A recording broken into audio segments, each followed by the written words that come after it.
আদালতের ঘরে শেষ কাগজে সই পড়তেই আইনজীবী হালকা হাসি দিয়ে বলেছিলেন, এই তো ম্যাডাম, সব শেষ, আইনি বিচ্ছেদ হয়ে গেল, 30 লক্ষ টাকা ক্ষতিপূরণ মিলেছে, মাসে 20,000 খরচাও চলবে, এবার নিশ্চয়ই স্বস্তি।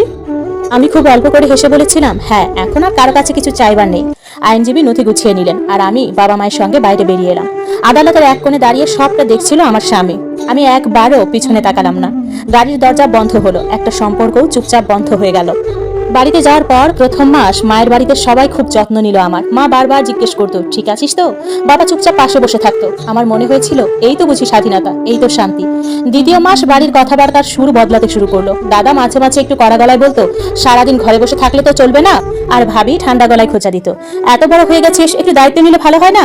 ভাইপো হেসে হেসে একদিন বলে ফেললো, ফুপু তুমি কবে নিজের বাড়ি যাবে? তৃতীয় মাস ঘরের বাতাস ভারী হয়ে উঠলো। যেখানে আগে আদর ছিল সেখানে এখন অস্বস্তি। আমার কথা দমিয়ে দিল সবাই, কিন্তু বুকের ভেতর জমে উঠছিল অদ্ভুত এক চাপা কষ্ট। চতুর্থ মাস আমার উঠা বসা নিয়েই যেন নজর। বাইরে পা রাখলেই পাড়ার ফিসফাস কানে আসে, ওই যে ডিভোর্স হয়েছে, এখন বাপের বাড়িতেই থাকবে বুঝি। সেই প্রথম আমি বুঝতে পারলাম শ্বশুর বাড়িতে সম্পর্ক জটিল ছিল, কিন্তু সেটা ছিল আমার নিজের সংসার। আর এখানে না আমি অতিথি না গৃহকর্মী, অকারণ এক বোঝা। এক রাতে ছাদের কোণে বসে অনেকক্ষণ আকাশের দিকে তাকিয়েছিলাম। টাকা আছে, স্বাধীনতা আছে, কিন্তু সম্মান, আপন ভাব, একটা ঘরের নিশ্চয়তা কি সত্যিই আছে? নিজের অজান্তেই ফিসফিস করে বলেছিলাম, আমি ভুল করেছি। রাগ আর কষ্টে শুধু যন্ত্রণাটাই দেখেছিলাম, ভবিষ্যতের দিকটা ভাবিনি। আমি বুঝে গেলাম ভাঙা সম্পর্কের পর একজন মেয়ের সবচেয়ে বেশি দরকার ভরসা।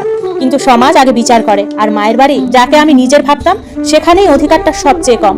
চোখ ভিজে উঠেছিল আমার। এখন আমি নিজের সিদ্ধান্তের দাম বুঝতে পারছিলাম। প্রতিদিন একই প্রশ্ন তারা করতো, আমি কি হারালাম? রাগের বশে কি সবটা নষ্ট করে ফেললাম? ছাদে বসে আমার স্বামীর কথা মনে পড়তো। তার অভ্যাস, ছোটখাটো তর্ক, আর সবকিছু শেষে যে মানুষটা পাশে থাকতো, সেই উপস্থিতিটাই আজ সবচেয়ে দূরে। এক রাতে আর নিজেকে সামলাতে পারলাম না, কাপা হাতে ফোন তুলে নম্বর ডায়াল করলাম। কল ধরতেই শোনা গেল, হ্যালো।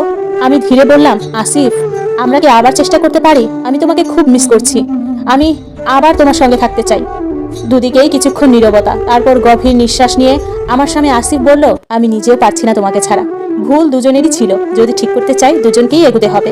আমি তোমাকে ফিরিয়ে আনতে চাই, তবে কিছু বদল আমাদের দুজনেরই দরকার। তুমি রাজি থাকলে আমি এখনই রওনা দিচ্ছি। আমার চোখ দিয়ে জল গড়িয়ে পড়লো। খুব আস্তে বললাম, হ্যাঁ, আমি প্রস্তুত। ঘড়িতে তখন রাত 12টা। আমার স্বামী আসিফ গাড়ি নিয়ে বেরিয়ে পড়লো।